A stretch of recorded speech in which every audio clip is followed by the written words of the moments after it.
ಮಾಧ್ಯಮಕ್ಕೆ ಹೇಳಿದೆ, ನಾನು 3 ಕ್ಷೇತ್ರದಲ್ಲಿ ನಾವು ಗೆಲ್ಲಿದ್ದೀವಿ ಅಂತ. ಎಸ್ಪೆಷಲಿ ಚನ್ನಪಟ್ಟಣದಲ್ಲಿ, ಮಂಗಳೂರಲ್ಲಿ ನಾನು ಹೇಳಿದೆ 18,000ರಿಂದ ಮೇಲೆ ನಾವು ಲೀಡಲ್ಲಿ ನಾವು ಗೆಲ್ತೀವಿ ಅಂತ ಮಂಗಳೂರಲ್ಲಿ ನಾನು ಹೇಳಿದೆ ನಾನು. ಹಾಗಾಗಿ ನಮ್ಮ ನಿರೀಕ್ಷೆ ಇತ್ತು ನಾವು 3 ಗೆಲ್ತೀವಿ ಅಂತ. ಇವತ್ತು ಜನ 3 ಸೀಟನ್ನು ಗೆಲ್ಲಿಸ್ಕೊಟ್ಟಿದ್ದಾರೆ. ನಾವು ಸಿಗ್ಗಾಂವದಲ್ಲಿ 13,448 ಲೀಡಲ್ಲಿ ಗೆದ್ದಿದ್ದೀವಿ. ಚನ್ನಪಟ್ಟಣದಲ್ಲಿ 25,413. ಸಣ್ಣೂರಲ್ಲಿ ನಮ್ಮ ನಿರೀಕ್ಷೆ ಜಾಸ್ತಿ ಇತ್ತು, ಲೀಡ್ ಜಾಸ್ತಿ ಬರ್ತಾ ಅಂತ. ಅಂದರೆ 9,600 ಲೀಡಲ್ಲಿ ನಾವು ಗೆದ್ದಿದ್ದೀವಿ.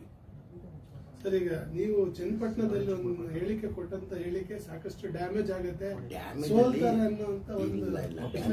ಅದು ಯಾವುದು ಡ್ಯಾಮೇಜ್ ಆಗಿಲ್ಲ. ನಾನು ಮೊದಲೇ ಬಾರಿ ಏನು ಹೇಳಿರಲಿಲ್ಲ. ಅದು ಭಾಳ ಸತಿ ನಾನು ಹೇಳಿದ್ದೀನಿ. ನಾನು ಲೋಕಸಭಾ ಚುನಾವಣೆದಲ್ಲೂ ಹೇಳಿದೆ. ನಾನು ಅದಕ್ಕಿಂತ ಮುಂಚೆ ಬಸವ ಕಲ್ಯಾಣ ಉಪಚುನಾವಣೆದಲ್ಲೂ ನಾನು ಹೇಳಿದೆ. ನಾನು ಮುಂಚೆಯಿಂದ ಹೇಳ್ಕೊಂಡು ಬರ್ತಾ ಇದ್ದೀನಿ. ಈ ಬಾರಿ ಏನು ಮಾಡಿದ್ರು, ಮಾಧ್ಯಮದಲ್ಲಿ ಸ್ವಲ್ಪ ಹೈಲೈಟ್ ಜಾಸ್ತಿ ಮಾಡಿಕೊಂಡ್ರು. ಅದು ನಾನು ಎಲ್ಲೋ ಒಂದು ಕಡೆ ಅದು ಹೇಳಬಾರ್ದಾಗಿತ್ತು, ನಾನು ಹೇಳಿದ್ದೀನಿ ಅಂತ ನನಗೂ ಅನಿಸ್ತು. ಅದು ಏನಕ್ಕೆ ಮುಂಚೆಯಿಂದ ಕುಮಾರಸ್ವಾಮಿಗೆ ನಾನು ಹೇಳಿದ್ದೀನಿ. ನಾವು ಇವರು ಭಾಳ ಆತ್ಮೀಯ ಆಗಿದ್ದರು. ಅವ್ರು ನನ್ನ ಕುಳ್ಳ ಅಂತ ಕರಿತಾ ಇದ್ರು, ನಾನು ಕರಿಯ ಅಂತ ಕರಿತಾ ಇದ್ದೆ ಅಂತ ಹೇಳ್ಬಿಟ್ಟು ನಾನು ಮಾಧ್ಯಮದಲ್ಲೂ ಹೇಳಿದ್ದೀನಿ. ನಾನು ಅದು ಓಪನ್ ಪಬ್ಲಿಕ್ ಮೀಟಿಂಗಲ್ಲಿ ಎಲ್ಲೋ ಒಂದು ಕಡೆ ಹೇಳ್ಬಾರ್ದಾಗಿತ್ತಂತ ನನಗೂ ಒಂದು ಅನಿಸ್ತು. ಅದು ಎಲ್ಲೋ ಜನ ಅದ್ರ ಬಗ್ಗೆ ಇನ್ನೂ ತಲೆ ಕೆಡಿಸ್ಕೊಂಡಿಲ್ಲ ಅನಿಸ್ತಾ ಇದೆ ನನಗೆ.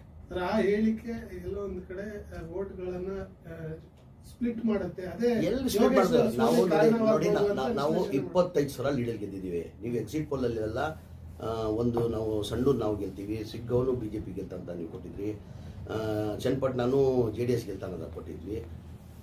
ನಾವು ಒಳ್ಳೆ ಲೀಡಲ್ಲೇ ಗೆದ್ದಿದ್ವಿ. 25,000 ಅಂದರೆ ಕಡಿಮೆ ಅಂತರ ಇಲ್ಲ. ಅವರು ನಿಖಿಲ್ ಕುಮಾರಸ್ವಾಮಿ ಮಾಜಿ ಮುಖ್ಯಮಂತ್ರಿ, ಮಾಜಿ ಪ್ರಧಾನಿ ಅವರೆಲ್ಲ ಪ್ರಚಾರ ಮಾಡಿ ಅವ್ರು 25,000 ಅಂತರದಲ್ಲಿ ಗೆಲ್ಲಬೇಕಾದ್ರೆ ಅಷ್ಟು ಸುಲಭ ಇಲ್ಲ ಅದು ಅವ್ರ ಮೇಲೆ.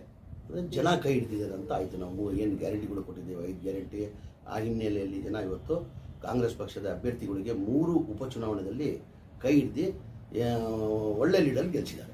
ಸರ್, ಸಿಗ್ಗಾಂವಿ ಸ್ಪೆಷಲ್ ಆಗಿ ಅಲ್ಪಸಂಖ್ಯಾತರಿಗೆ ಕೊಡುವಲ್ಲಿ ನಿಮ್ದು ಮಾತ್ರ ಇಲ್ಲ, ನಾನು ಹೇಳಿದೆ. ನಾನು ಮುಂಚೆಯಿಂದ ಅದಕ್ಕಿಂತ 5 ಸತಿ ಅಲ್ಪಸಂಖ್ಯಾತರು ಕೊಟ್ಟಿದ್ರು. ಈ ಬಾರಿನೂ ಬೈ ಎಲೆಕ್ಷನ್ ಬರೋದು ಹಿನ್ನೆಲೆಯಲ್ಲಿ ದಯಮಾಡಿ ಅಲ್ಪಸಂಖ್ಯಾತರನ್ನೇ ಕೊಡಬೇಕಂತ ನಾನು ಕೇಳಿದೆ. ಪಕ್ಷ ಅಲ್ಪಸಂಖ್ಯಾತರು ಕೊಟ್ಟು ನಾವು ಗೆಲ್ಸ್ಕೊಂಡು ಬರ್ತೀನಿ ಅಂತ ಹೇಳಿದೆ. ಇವತ್ತು ಜನ ಕೈ ಹಿಡಿದು ಸಿಗ್ಗಾಂವದಲ್ಲೂ ನಾವು ಗೆದ್ದಿದ್ದೀವಿ. ಅಲ್ಲಿ ಏನು ಪ್ಲೇಸ್ ಆಯಿತು?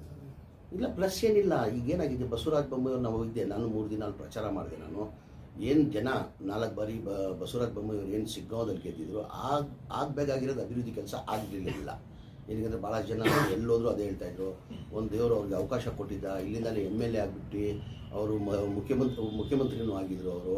ಹಾಗಾಗಿ ಅವರು ತಾಲೂಕಾದರೂ ಡೆವಲಪ್ ಮಾಡಬಹುದಾಗಿತ್ತು, ಅವ್ರು ಮಾಡಿಲ್ಲ ಅಂತ ಜನಗಳು ಹೇಳ್ತಾಯಿದ್ರು. ಆ ಹಿನ್ನೆಲೆಯಲ್ಲಿ ಜನ ಬದಲಾವಣೆ ಬಯಸ್ತಾ ಇದ್ರು. ಹಾಗಾಗಿ ನಮ್ಮ ಅಭ್ಯರ್ಥಿ ಗೆದ್ದಿದ್ದಾರೆ ಅಂತ ನಾನು ಭಾವಿಸ್ತೀನಿ.